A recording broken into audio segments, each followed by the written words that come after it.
London soul man who could kick out the blues. Come on, little schoolgirl. He looks great. He sings like something from heaven. He was a star. He paid his dues fronting a gang of rocking rowdies called the Faces. He had this great kick-ass rock and roll band behind him. We consumed so much alcohol, I can't remember. It was really like a giant party. I've lived the life of a fully-fledged rock star, for what it's worth. In the morning, don't say you love me. Critics swooned for Rod's raspy rock and roll soul, and girls fell at his feet. Rod had a different girlfriend in every town we visited. Herds of women arrived, all sort of done up. There was models there and film stars backstage. He's got soul. Wake up, Maggie, I think I got something to say to you. Rod Stewart's life was filled with wine, women, and song. Then it overflowed with Maggie May. He had this huge, sudden rise in fame to deal with. I may have been getting too big for my own boots. At the height of the disco inferno, Rod lost his soul. And fans and critics lost faith. There was a backlash. I was getting cheap and tarty. Tonight's the night. Sexy Rod became the target of tabloids and rumors. There's that famous story where a certain amount of semen was pumped from his stomach. That never happened, you know, never happened. Then a woman he loved left him. It will always hurt me to know that I hurt him, that's for sure. I wasn't equipped for it, so I just literally fell to pieces. But Rod's creative fire still burned, and his soulful voice returned. I listened to my own voice and said, you got to get in the studio and just work your ass off. Now, the blues-belting superstar who fell from grace, then rocked back to redemption. Rod Stewart, behind the music. I love you, honey! Come on, buddy. Thank you so much. Step on back.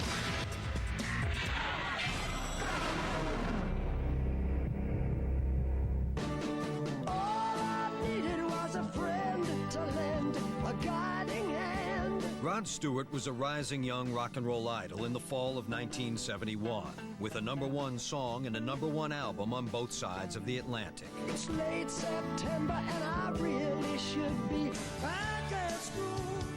3 decades later, after all the bands, blues, breakups, and blondes, Rod Stewart still has the one thing he started out with. Oh, Maggie, I couldn't have tried his voice. anymore. A one-of-a-kind blend of sandpaper and soul. For me, he's got the quintessential voice for rock and roll and ballads. It's just got that marvelous rasp. I mean, bar none, he's the best singer that I've heard in rock and roll. He's the greatest white soul singer. You know, Rod Stewart is the great... Stupid songs. I don't really want to challenge you. Marry you or remember you. Though blessed with one of rock's most valuable voices, Rod, by his own admission, squandered his musical gifts. He was then perceived as the wonderful Scottish street singer who had given it all up and come to California and been involved with beautiful blonde women and fast cars, and he had, you know, betrayed his core audience. Rod's admirers in the music press felt betrayed too. You're now a jet setter and the image has changed. Why should that change now I moved to Los Angeles? You're a different person now, you are. You've changed a lot. Oh, well, I'll go and play the London Palladium. If they don't turn up, I'll sing to me mum and dad. At the time, I think I was off womanizing and doing all sorts of things. I may have lost it. They may have been right on that one. But they haven't let me off the hook since.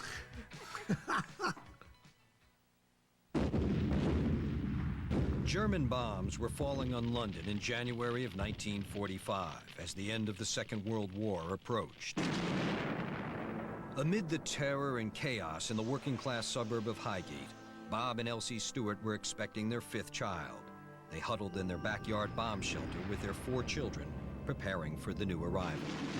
Everybody was knitting for so-called little Willie. You know, he wasn't born then, so everybody was in the shelter and they were knitting and doing things like that. Bob and Elsie's two sons, Don and Bobby, and daughters Mary and Peggy, listened as Nazi bombs rained down. You didn't really know when they were coming or when they were going to explode, because you didn't get a warning with them.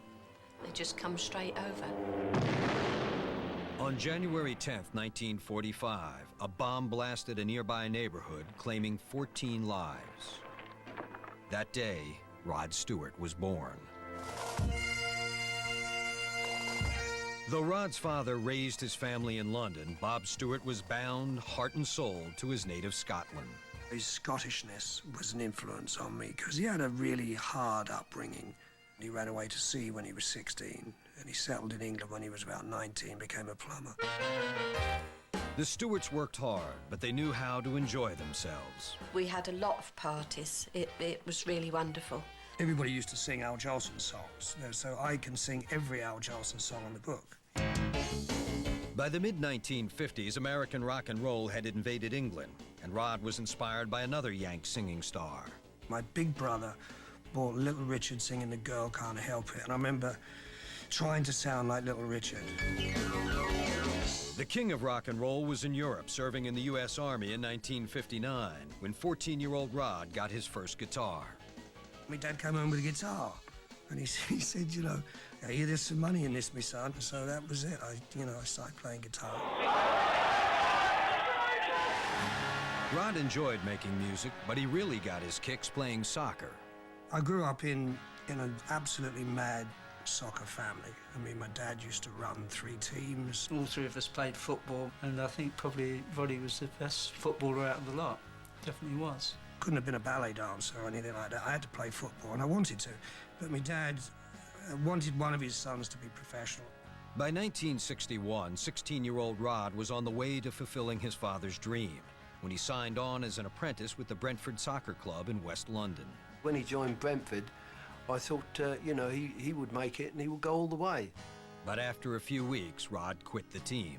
I was a bit lazy when it came to soccer, really, because it meant I had to get up early in the morning and go and clean the first team's boots. And I was just beginning to be aware that I had a voice and I was loving music. The times were changing, and Rod was changing with them. I became a beatnik and grew my hair long and was just generally smelly, and my mum and dad more or less kicked me out, you know. Daddy said, son, you better see the world. Rod left home for Europe, packing little more than his guitar and harmonica. So I got out.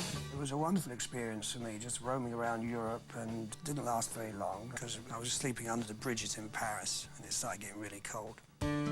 When prodigal Rod returned home, his family was shocked by his appearance. He was filthy. He was rotten. That was all part of being wonderfully rebellious, you know, to be antisocial and rebellious, and you had to smell at the same time.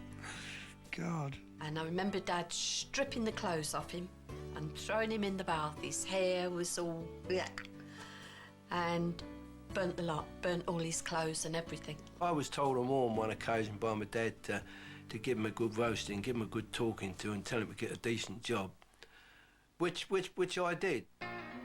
Rod wound up in a dead-end job digging graves. It's the most depressing job, because in those days you had to dig the graves with a shovel. There was no machinery to do it, and it was hard work. I don't think he'd done the job very well. Once the sides kept collapsing in.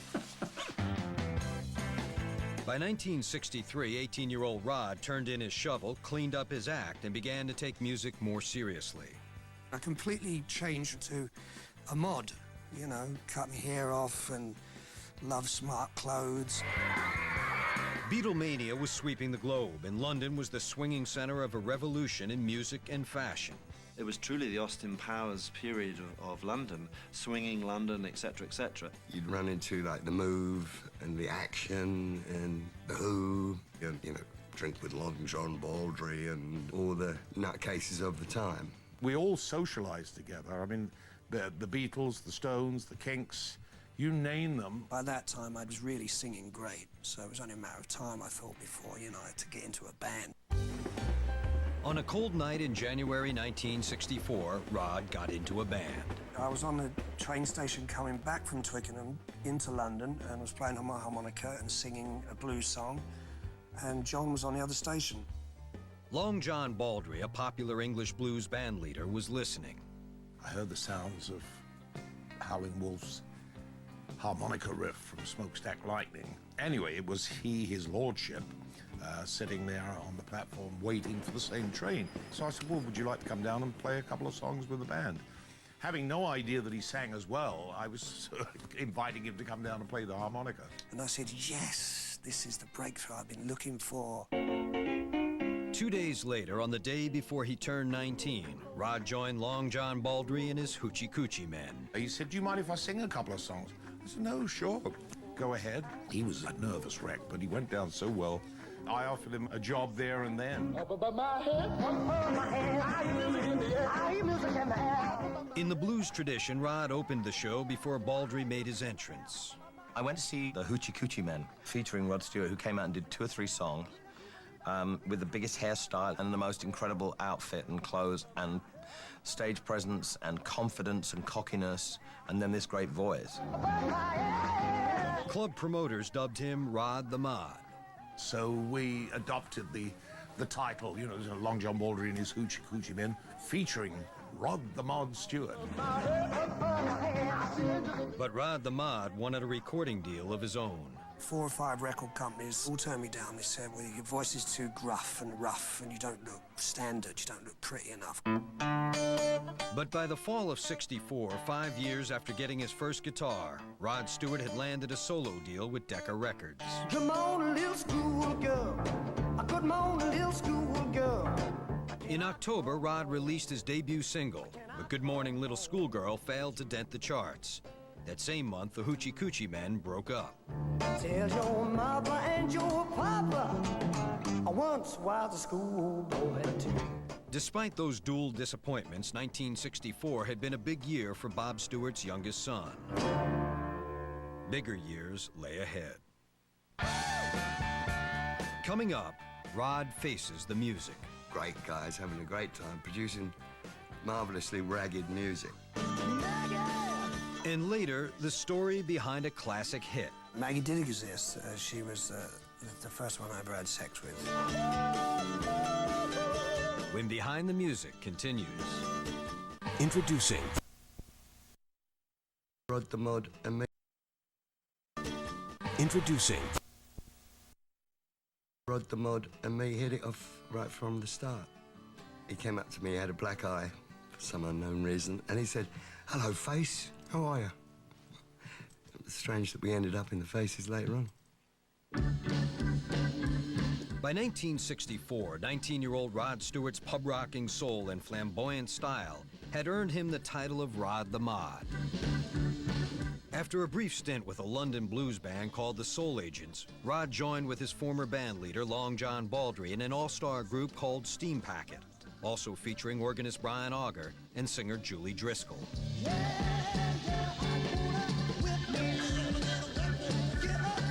This was like a soul band, because soul music was just becoming really big then on the college circuit. Rod had a different girlfriend in every town we visited.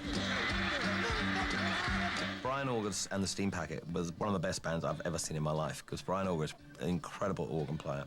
And then you had Rod Stewart and Julie Driscoll as the vocalists. I mean, it was an amazing band. Steam Packet was bursting with young talent, but was unable to land a recording contract. They were all with different record companies. Julie was with one company, Long John Baldry was with another, and Rob was with another. So it wasn't possible. Steam Packet ran out of steam, and Rod formed Shotgun Express in the spring of '66 with singer Beryl Marsden and future Fleetwood Mac founders Peter Green and Mick Fleetwood. He was already a star. I knew his singing just by reputation on the London scene. I mean, this is a guy that you would want in your band. You know, he looks great, he sings like something from heaven. He's got it all covered.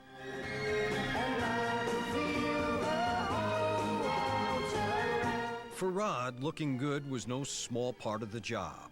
We were all packing up the equipment, and it would be, oh, no, absolutely out of the question. It's drizzling, the dew's going to be blown, it's no good, it won't be deluxe. And they're going like, bloody hell, you know, help load the van up. I used to just carry the mic in because I was a singer. That's all I did. then you suddenly realise, you know, and it's going to ruin the look, and my jacket's going to get messed up or something. So we learnt to live with Rod's reticence to dig into the equipment. Thank you, Mick, for being so understanding. After 9 months, Shotgun Express came to a stop in early '67.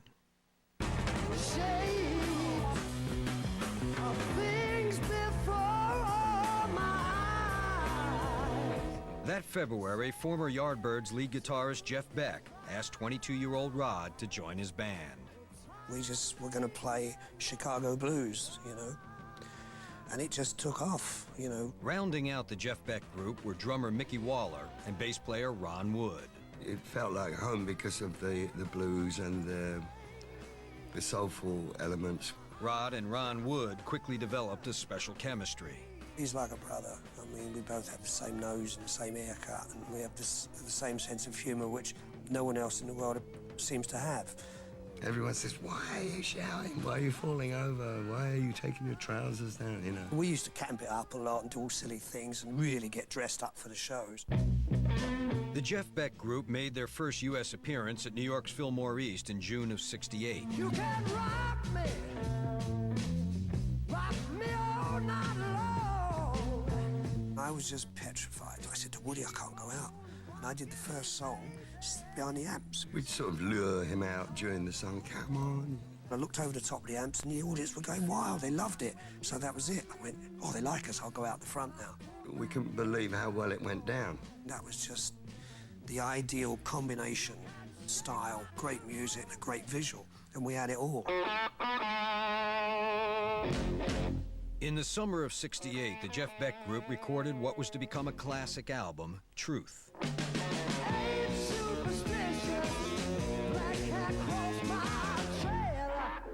Truth was the band would only play together another year. And by the fall of '69, Rod was unemployed. It's all too beautiful. Ron Wood hooked up with the former members of the Small Faces, whose lead singer Steve Marriott had left to form Humble Pie. Ron knew he and keyboard player Ian McLaughlin, bassist Ronnie Lane, and drummer Kenny Jones needed a voice, and Rod Stewart was that voice. We needed a vocalist, and Rod was too shy once again to get involved. So one day Kenny Jones said, come on down, Rod, you know, come on, at least come down and have a listen, and maybe have a sing. Jones wanted him in the band. The others weren't so sure about Rod the Mod. I said, look, I've great news. I've asked Rod to join the band, and oh no, we don't want another Steve Marriott. We don't want another prima donna. We don't want this. And I thought, oh God. I think Ronnie Lane was a bit opposed to me joining the band at the time, and so was Mac, because they'd had enough of temperamental singers with Steve. I sat up all night convincing the other three that, you know, that was the right thing to do. They had a vote on it, and they said, yeah, we're right, we do need someone to sing. That was the beginning of an era of serious drinking. Coming up, Rod makes love to a movie goddess. He'd bagged a film star, you know. We are not married, and perhaps that's got something to do with it. Are you going to? Well, that's up to prompt. And later, Rod the Mod goes Hollywood. If you're an actor, live in Hollywood. If you're a musician, get the hell out. When Behind the Music continues.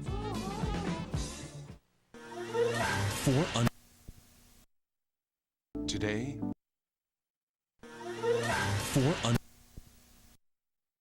today, there's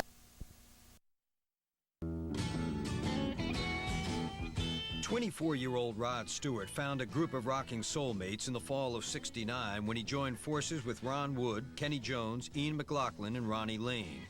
I don't need no words opinion on the matter concerning my dress. They called their rowdy new rock and roll drinking society the Faces. We had a real free living band. It's all great guys having a great time, producing marvelously ragged music. Dishing out crates of wine or champagne instead of having a backing group, we'd get the audience in the same state we were in, you know. We consumed so much alcohol, I can't remember, to be honest. It really was fun. not only for us on stage, but for the audience. It was really like a giant party. And others may come and the others may go, but that's soon to be around way after you're gone. The Faces were a wild band. When you went out with them, it was like, you better fasten your seatbelts, because it was going to be a bumpy night. Not only they're playing great music, they're having a great time as well. And you used to think, which one's going to fall over first? We were loose. That's what people loved about us. We got drunk last night, let's get drunk again tonight, and let's get more drunk. And so there was a lot of falling about, but we managed to keep it together. Keeping the Faces together would not be easy. There was one stumbling block. Before I joined the Faces, I'd already signed a solo recording deal. So I had to make solo records, and they knew that going in. On the one hand, he had this great kick-ass rock and roll band behind him. And on the other hand, he was doing these almost folky albums.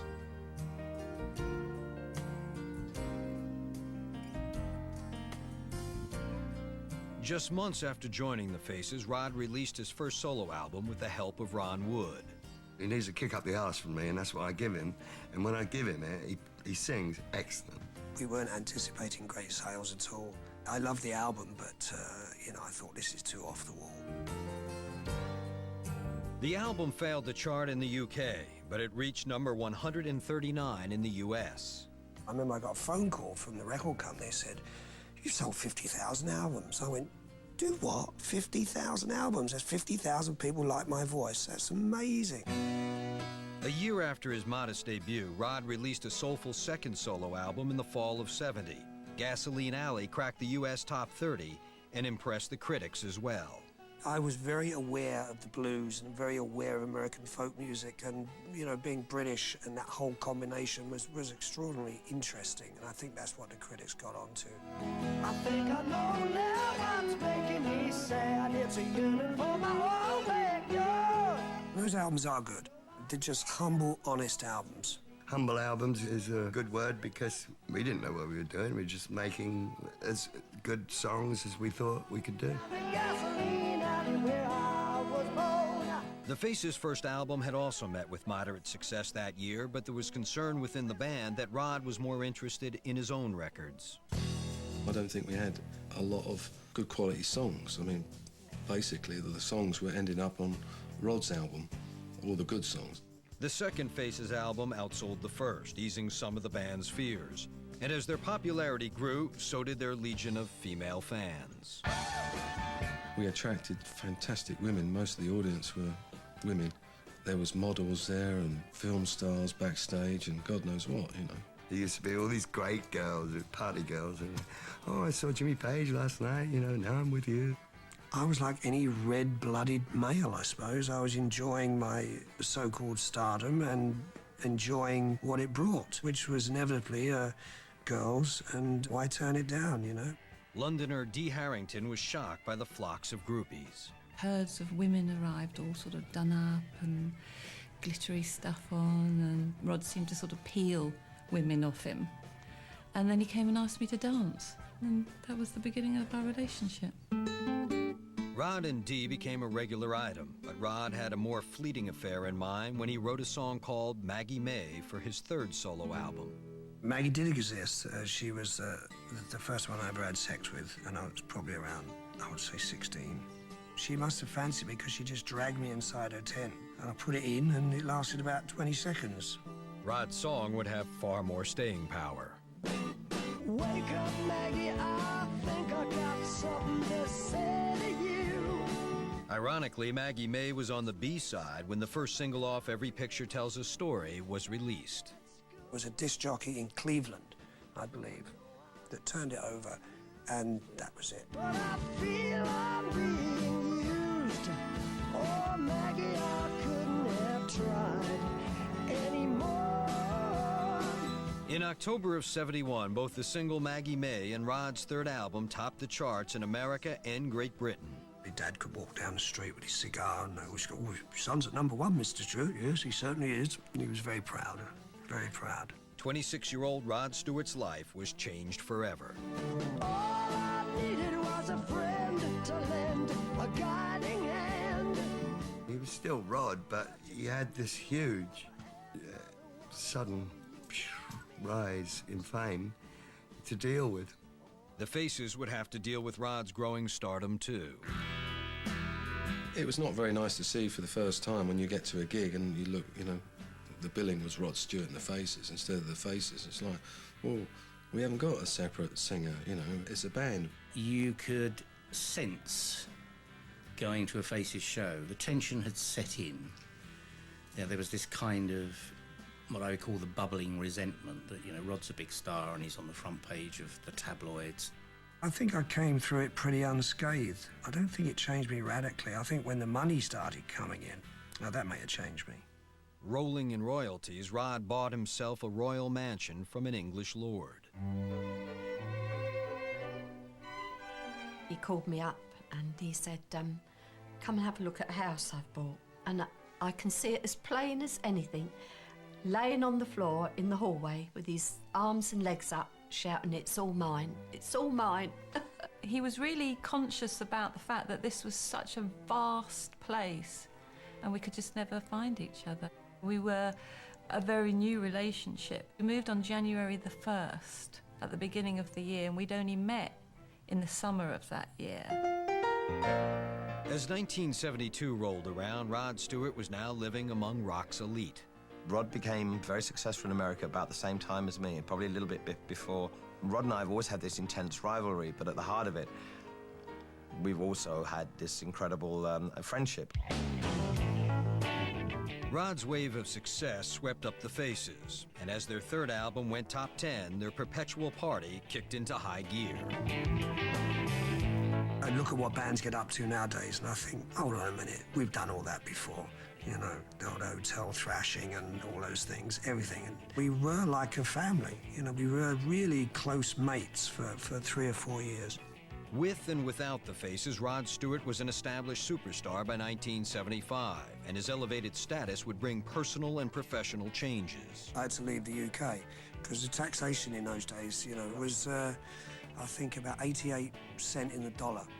You know, it was terrible. But when 30-year-old Rod began his new life in Los Angeles in the spring of '75, he left behind girlfriend Dee Harrington. I wanted to grow as a person, and he really didn't ever like me doing anything.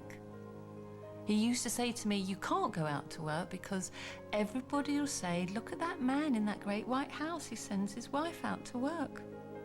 And then really, you know, he was going to become a tax exile, and it seemed like a natural breaking point had come along. Soon after Rod and Dee broke up, he took up with another blonde, Swedish film star Britt Ekland. We make pretty photographs, don't we? We come out very well. She was a great girl. She's, you know, a good rock and roll spirit to her. You know, she was older than me, which made a change for me to be going out with an older woman. But changing the subject quickly, We are not married, and perhaps that's got something to do with it. Are you going to? Well, that's up to prompt. We don't know yet. We haven't. It's not in the plans right now. He really needed to sort of go off and have some sort of glamorous woman to be with. It changed Rod a bit, I should think, because he'd bagged a film star, you know, and then he had his own dressing room. That's when things went, oh, well, he's got his own dressing room. Maybe that's because Brit's in there, you know. Celebrating his move to America, Rod released a solo album entitled Atlantic Crossing in the summer of '75. For the first time ever, I was using American musicians, recording in America, and that's I called the album Atlantic Crossing because I'd moved to the States. Atlantic Crossing was a top 10 smash stateside, and record label executive Mike Gill flew to the U.S. to award Rod with a platinum album. I am sailing stormy waters. All the other Faces were there. You could have cut the atmosphere with a knife, and I thought, this is the end. The real demise of the Faces was when Rod moved to America, so there was this transatlantic breakdown of communication. By the end of the year, the Faces disbanded. Now and for the rest of his career, Rod would front for no one but himself.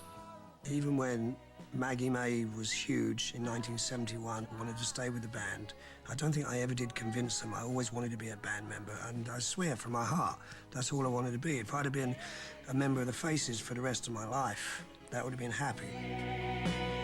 Oh, Lord. You want my body and you think I'm sexy. Coming up, Rod's Disco Damnation. Do you think I'm sexy? I thought, well, maybe I really am, you know. It was Rod Stewart stretched out in spandex pants, and it made every guy think, well, he thinks he's hotter than me. And later, Rod wanders the rock and roll wilderness. I went through a period where I wasn't very creative, I think. I was partying and enjoying life as one must. When Behind the Music continues. Coming. Girls fix. Coming. Girls fix. I am sailing. When the Faces broke up after more than 5 raucous, rocking years at the end of 1975, Rod Stewart was on his own. I am sailing stormy waters. He'd earned respect from fans and critics alike for his earthy blend of acoustic and electric rock and roll soul. In the years ahead, that reputation would be hard to keep, even as the hits kept on coming. Come on, angel, my heart's on fire. Rod's 1976 album, A Night on the Town, hit #2 in America, and Tonight's the Night topped the charts, though the suggestive single was banned on British radio. Spread your wings and let me come inside, 'cause tonight's the night. It's timid now, but, you know, spread your wings and let me come inside. I mean, we all know what we're talking about, don't we? But in 1976, it was considered pretty risque. Rod's glamorous girlfriend, Britt Eklund, sang in French at the end of the song, but that was just part of her contribution to Rod's act. Mon Dieu, qu'est-ce qu'il va dire, maman? She also influenced his increasingly campy look. She used to put eyelashes on me and things. I thought, okay, you know when you're in love with someone, you just go along and say, oh, it's okay. I did look a tart, a right tart. It was alarming sometimes when he was with Brit, the gear he used to wear. It really was alarming. Dreadful, some of those costumes. I mean, I used to have these outfits that would go across here and just show one nipple, you know, and feather boas tied around my waist. And it's funny when you look back, but it felt good at the time. The soulful blues singer from North London was surrendering to the glitz and glamour of Hollywood. He loves the Hollywood, you know, the glitz and all that. But when it comes to his voice, it doesn't work with it. Rod's friend Ron Wood tried to warn him. I said, get out of this palace that you're building. And he said, don't flick any ash on the carpet. And I went, what did you say? Rod stayed in Tinseltown, where, like so many Hollywood couples, he and his film star girlfriend were soon on the outs. I would have given you all of my heart, but there's someone who's torn it apart. Is there any chance of you and Britt getting back together? No chance. No, it's finished. Don't you feel you owe her something after 2.5 years? That's a bit of a pointy question. When the court case is eventually finished, then I'll be able to answer. She says she helped you write some of your songs. She certainly did not. First cut is the deepest. Baby, I know. Within the year, Rod replaced Britt with another blonde, Texas model Alana Hamilton, the ex-wife of actor George Hamilton. We were an extremely wild couple. We were, you know, the epitome of a partying couple. Was it love at first? Well, no, I thought he was sort of very cocky and sure of himself, and I thought, who does he think he is anyway? Rock critics were beginning to wonder the same thing. In January of '78, Rod's album Footloose and Fancy Free scored with fans, but the once adoring music press was not impressed. They wanted him still to make records like Maggie May and things like that, and an artist has to move on. And I think because Rod's records were so huge and so commercially successful that they thought that he'd sold out. But, you know, that voice can sing anything, and it sounds good.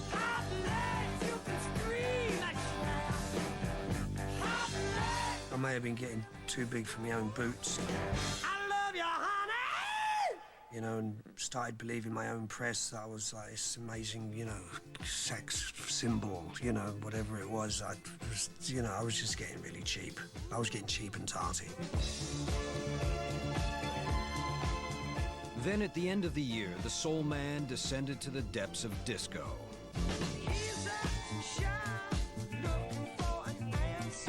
Blondes, although it was a huge selling album, wasn't particularly based on rock and roll. I mean, I seem to have lost all my rock and roll roots by the time we got to that. It's got a lovely soulful voice, and when it's a bit manufactured, it grates on me a bit, you know, because I know he can do so much more earthy, raw music.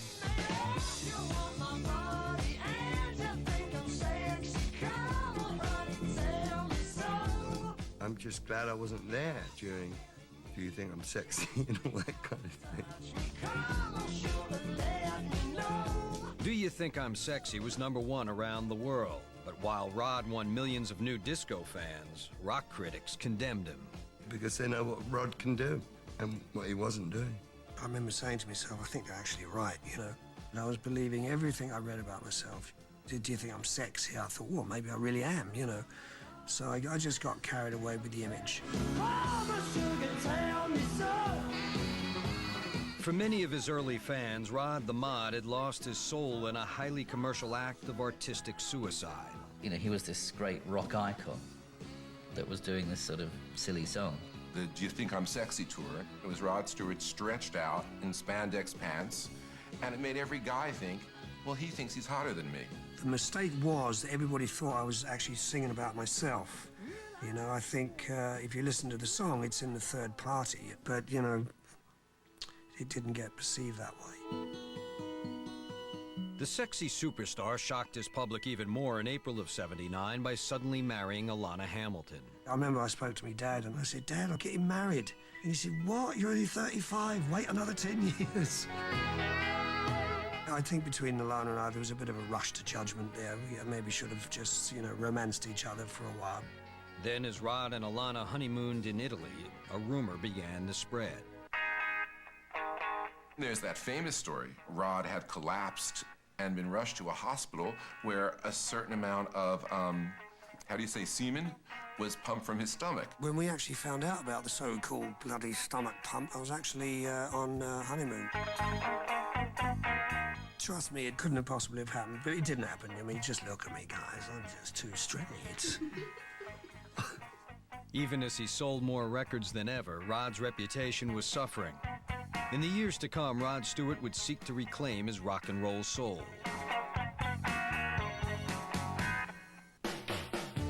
Coming up, a season of changes. You're no longer with your manager, going through a divorce. What's going on? A state of confusion all around. Who else is gonna bring you a broken arrow? And later, a stunning exit and a broken heart. It really came as a shock to Rod. And I just literally fell to pieces. It never happened to him before. Nobody in his life had ever left him. There he goes, When Behind the Music continues. turning my whole world around. You won't.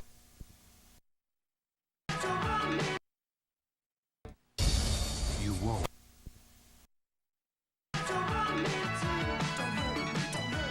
People, Alana, say that it's you that have actually got hold of him and tamed him.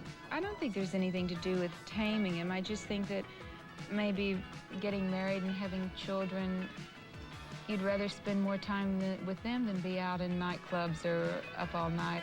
Superstar Rod Stewart wasn't exactly settling down, but just 4 months into their marriage, on August 21st, 1979, Alana Stewart gave birth to Rod's first child, a daughter named Kimberly.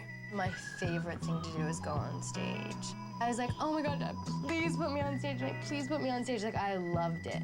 I wouldn't stop bugging him until I got to go on stage, and he'd say yes. Every beat of my heart. A year later, their son Sean was born. I think it's kind of funny, dude, because I've seen pictures like my dad's wearing tights, you know? I'm like, Dad, why are you wearing tights? You know, I guess that's what people wore back then.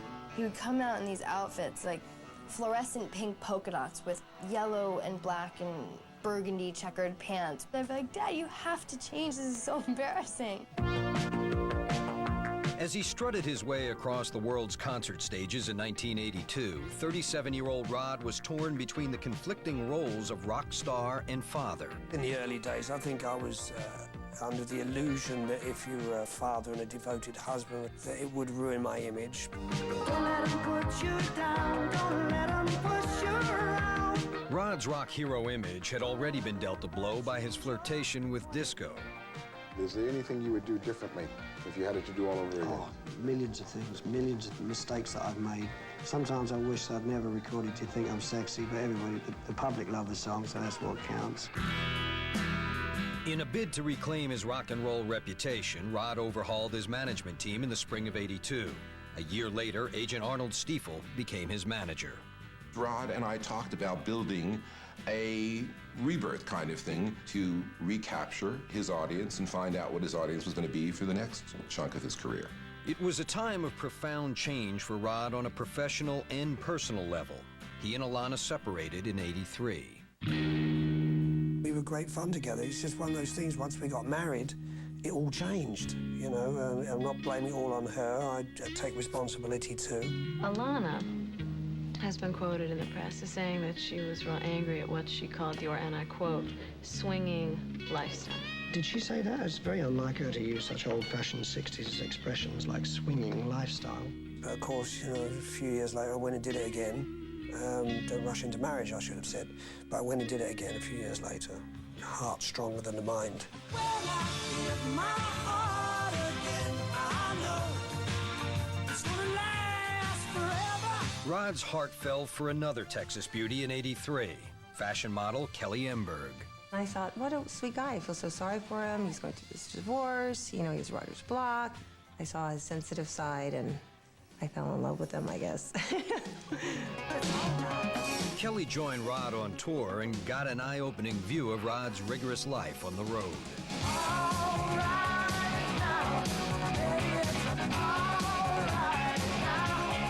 It was really hard at times because it's all about what he's doing, and he can't speak to you because he has to save his voice. You become a prisoner of your own voice. You're constantly worried about the temperature. You're constantly worried about people smoking around you. It was a pretty vulnerable spot just there. You can't really go anywhere because everyone knows who he is, and it's uncomfortable. So after 10 days of the tour, I'd have to, like, leave and do my thing and come back. Rod was reaching millions of fans in the early '80s. And by 1984, he was in the vanguard of the music video revolution. He was certainly one of the centerpieces of MTV. For every single, there was a video that went with it. Rod was entertaining on MTV, but he'd lost his status as a rock and roll hero. He didn't have the image he wanted to have. He wanted to be rock and roll. It took me a couple of years before I actually got back. I listened to my own voice and said, you got to get in the studio and just work your ass off. I went through a period where I wasn't very creative, I think. I was partying and enjoying life as one must.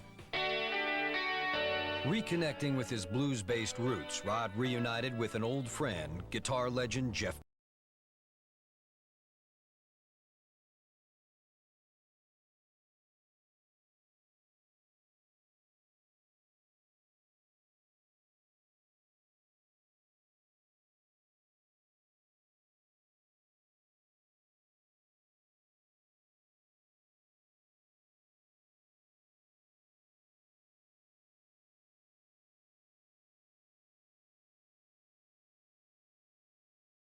On many things, but I think that's what makes us creatively magic when we play together. The following year, Rod continued his musical homecoming. In the summer of '86, at the end of a Wembley Stadium concert, Rod surprised fans by reuniting with the Faces for an unannounced half-hour set. Emotions ran high as former bandmate Ronnie Lane was led on stage, suffering from multiple sclerosis. It was quite a tearjerker. And it was nice to see that, you know, for anyone's differences, that everyone had got together again and forgotten about it. Do you think putting the Faces back together again will teach new bands how good rock and roll is supposed to be played? Well, there's nothing new these days. Bill Wyman, extraordinary bass player, and Ian McClellan, extraordinary keyboard players have just turned up. Rod Stewart, extraordinary jackets. It's unfortunate, isn't it?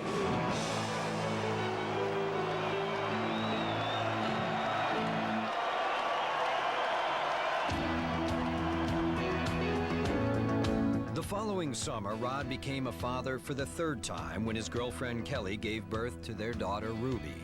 We were together 3 years before we had Ruby. I think he was very, very engrossed in his work when Kimberly and Sean were born. But then Ruby come along, and I think he realised what he'd missed out with the other two. You've got to be there if you're a parent. There's no other way around it.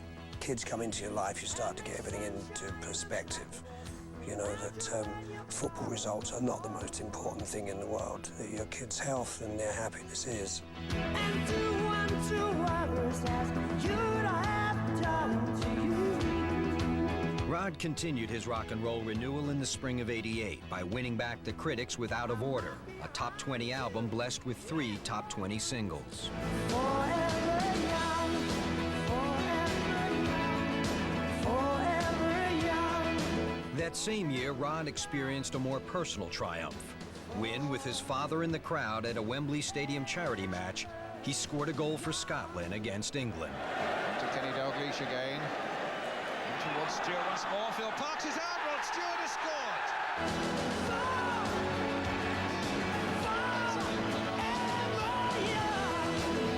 To play at Wembley Stadium is like playing at the Super Bowl. That's what a big occasion it was. He got this cup. We have pictures of him drinking beer or something out of the cup with his father, and it was a very exciting thing for him. Dad was very, very pleased. He's seen his son score a goal at Wembley Stadium for Scotland against England. Oh, the summertime is gone, Though he didn't pursue it professionally, soccer has remained Rod's passion. and the leaves are sweetly turning. Soccer has been the mainstay of my life. I mean, it really has kept me together. Rod and fellow Englishman Lionel Conway formed the LA Exiles soccer team.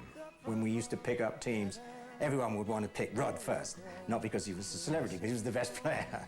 You play with good players, they make you look good. And I was surrounded by good players. He's just one of the guys.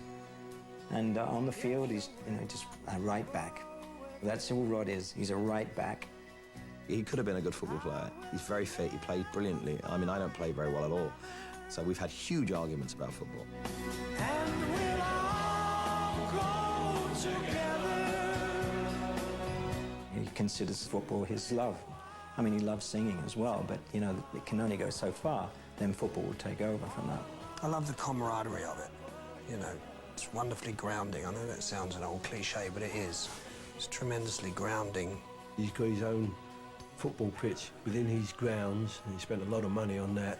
You're always sort of aware that soccer is a big priority for him. Recording session, game of football. You know, I don't have to tell you which one he ends up doing. So we literally build tours around the soccer games.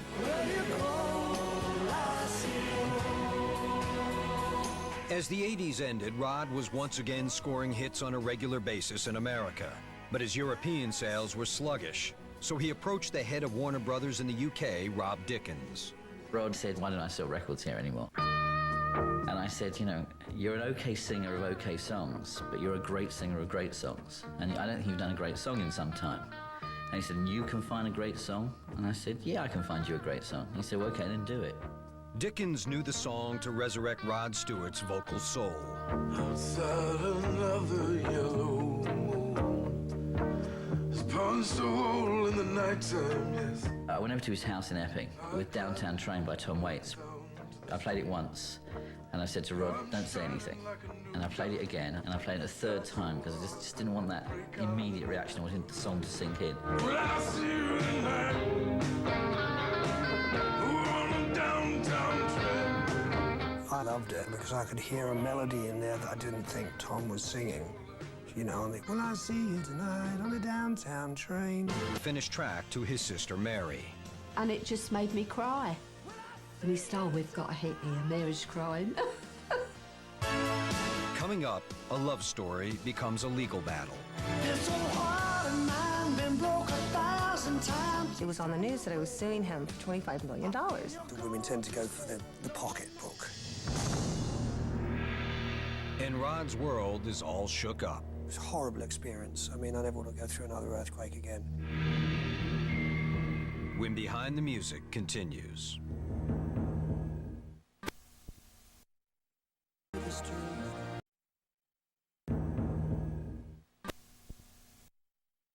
street. I'm shining like a new dime. As the 1990s dawned, Rod Stewart's musical soul was renewed, and his legendary career, graced with a 7-year relationship with girlfriend Kelly Emberg, was dying.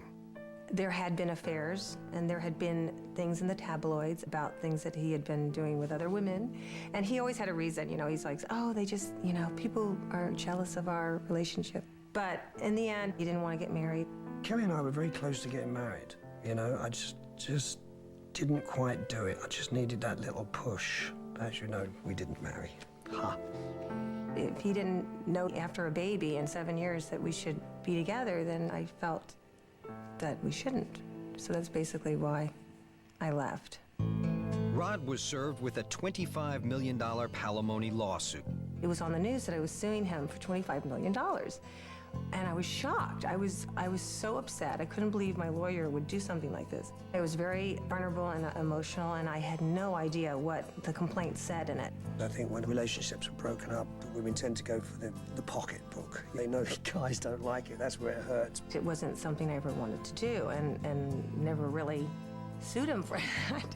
In the end, you know, I was appalled that even happened. It was a wonderful relationship, and it should have come to its natural conclusion a bit earlier, probably.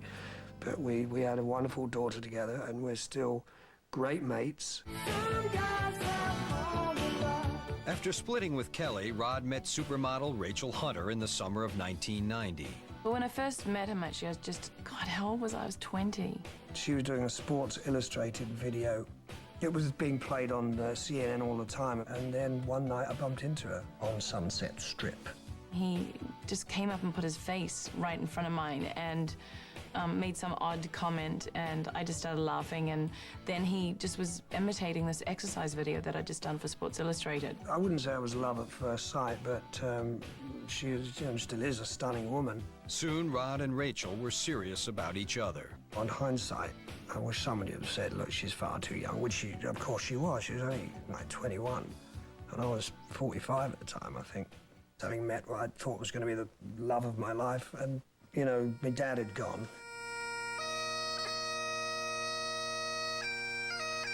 That September, Rod's beloved father passed away from a heart attack. His dad actually died on my birthday, which was very, very strange as well, and I was with him when he actually found out that news. I rang Roddy, and I said to him that, you know, Dad had just died, and he just banged the phone down. He just couldn't believe it. It was a magnificent funeral, my dad's. The whole of Highgate stopped. Everybody just stood in the street because they all knew him so well. He was a great man, lovely man. I didn't really mourn his death until probably about a year later because I'd met Rachel, so I was emotionally really confused. He asked me to marry him, and I was like, okay, let's do it. And 3 months later, I was married. Rachel became the second Mrs. Stewart on December 15th, 1990. My sister only told me recently, she said, you know, when that wedding was going on, as much as we all loved Rachel, she said, I leant across and said to your brother or somebody, you know, that girl's going to break his heart one day. And I said, why'd you tell me?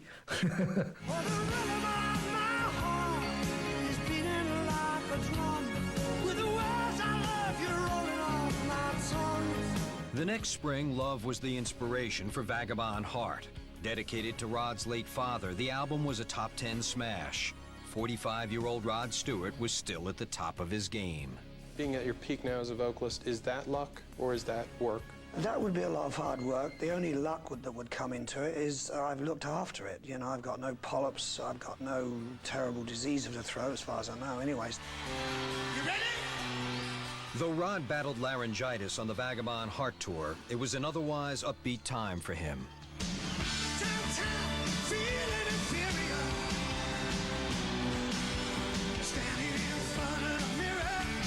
In the summer of '92, he and Rachel had their first child, daughter Renee.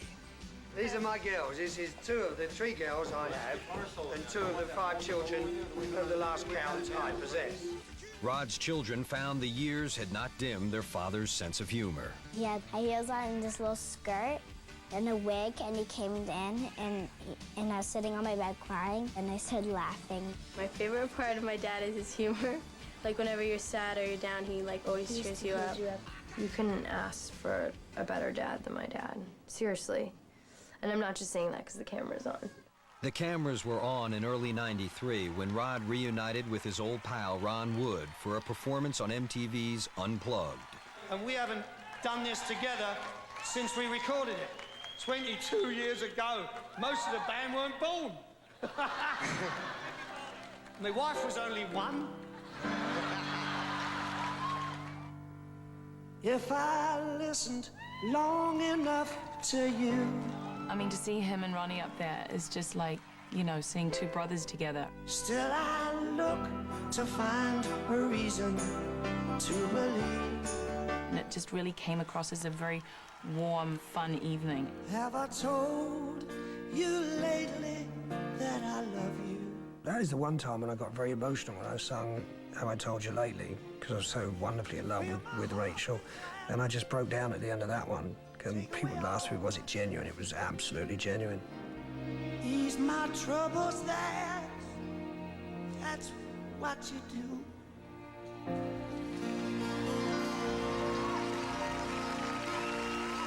The album he recorded that night went to #2 on the charts. But the year's bigger honor came when Rod was voted into the Rock and Roll Hall of Fame. I thought it was going to take me another 10 years before I got invited in, you know, but unfortunately we had the earthquake, and it was a horrible experience. 3 days before the Hall of Fame induction ceremony, Los Angeles was rocked by a devastating earthquake. I had just found out, too, that I was pregnant with Liam. And we had had the earthquake that night. We were literally thrown all the way across the hallways into the house. In Renee's room, he literally grabbed her feet and just yanked her out of the crib. I remember looking out from this house and looking over California and seeing, like, all the lights had gone out. And I thought, bloody hell, we're the only ones alive. He was just like two minds, you know. It was like protection over the family as well as, that's a huge honor. I couldn't go to the Rock and Roll Hall of Fame. The kids were just too scared. I couldn't leave them.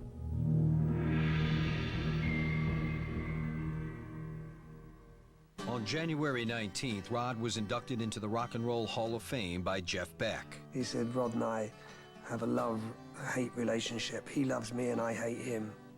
Thanks, Jeff.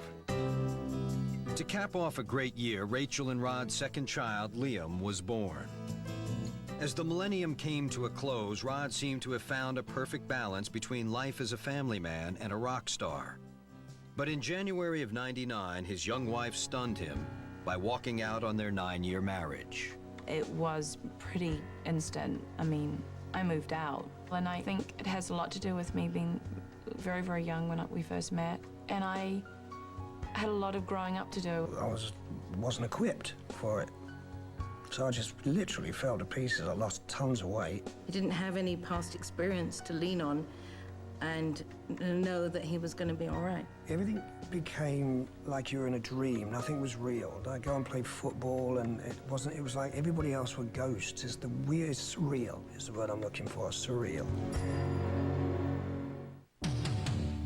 Coming up, Rod battles cancer with his voice in the balance. I'd always be able to sing, you know, and suddenly it wasn't there. It was really, really frightening. When Behind the Music continues. Behind the Music is sponsored. Behind the Music is sponsored.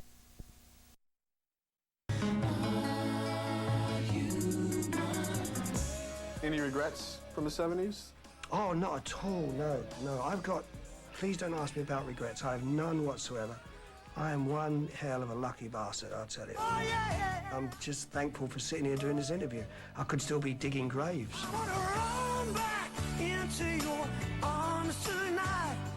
Rod Stewart was heartbroken when his wife, Rachel Hunter, abruptly left him in 1999. It was a painful blow to a man who had had his way with women for nearly 4 decades. But Rod wasn't about to drown his sorrow. When you go through something as traumatic as that, you want to, like, get right grounded, because alcohol's only going to make it worse. So there was one night I went on 18,000 people, totally sober. How I had the strength to do that with the way I was hurting inside is totally beyond me. This last tour, Rod wasn't drinking anymore before the shows. He was, doing his shows sober. Previously, I'd gone like 30 years. Every time I'd open my voice to sing, I'd have to have a drink. Booze was banished from the tour, and the groupies were also gone. Today, a family atmosphere prevails backstage. I met all of his children, and maybe they'll come on the tour for a week or two here and there. I'm still learning as a father. I think I've still got a long way to go. I'm far from perfect. Rod also tries his best to get along with the mothers of his 5 children. I speak to Rachel every day, I speak to Alana every day, and I speak to Kelly every day. In fact, Christmas before last, they all came up and cooked Christmas dinner for me. It was the craziest Christmas ever. It's known as the 3 blondes and a turkey Christmas. It was kind of my idea to bring all the exes together. Rod wasn't with anybody at the time. I've always, my whole life, had a woman by my side. I really enjoy my own company now. And I go so far as to say, I don't think I could live with anybody anymore. I would find that so suffocating now, in my advanced years. 55-year-old Rod's charmed life would suffer a jolt of dark reality in May of 2000. I had a CAT scan done, and they just found small cancerous growth on the thyroid, which is really bad luck. I just took the carpet from under my life, The next day, Rod underwent emergency surgery. When you have an operation, the muscles just disappear. Well, the same thing happens in your neck, because they really did cut it. They went right through there. Fortunately, I had a particular slow-growing cancer, which was removed surgically within 24 hours. Early detection saved my voice, and I imagined my life. It was a period where I couldn't sing. And, this is a vehicle I've had all my life, and I took it for granted. After 8 months of vocal recovery, Rod was able to complete his 2001 album, Human. We were dead lucky. We'd done most of the vocals. We'd done, I would say, 90% of them. It's got to be a good album because it's the only one I've played over and over again myself. In a nutshell, we wanted soul. We wanted soul, which is one thing I think I can give on a good day. Could God have mercy on me? Don't you desert me, baby? We wanted a flow, nothing too mad, nothing too soft. Just a nice album. Soul on soul this time. There was a time when this London blues belter lost his soul, but Rod Stewart managed to survive his superstardom and keep his voice alive. You wear it well, a little out of time, but I don't mind. The basic thing you've got to have in this business is be a great live entertainer. And if you've got that and you've got a voice, you've got a good chance of lasting for a long time, no matter what the critics say about you.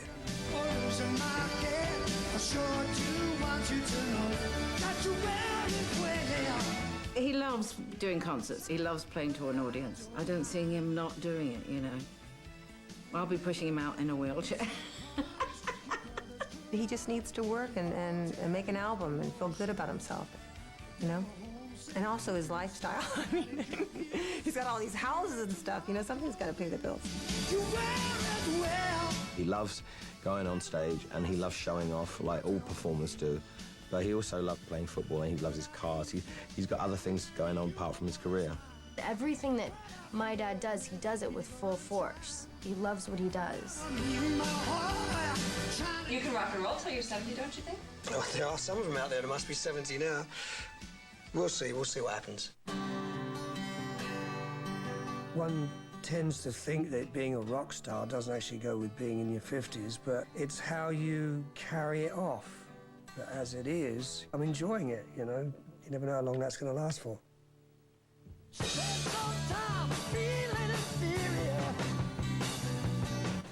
You can see Rod Stewart behind the music again tonight at 9, 8 Central. Next, his video collection, only on VH1.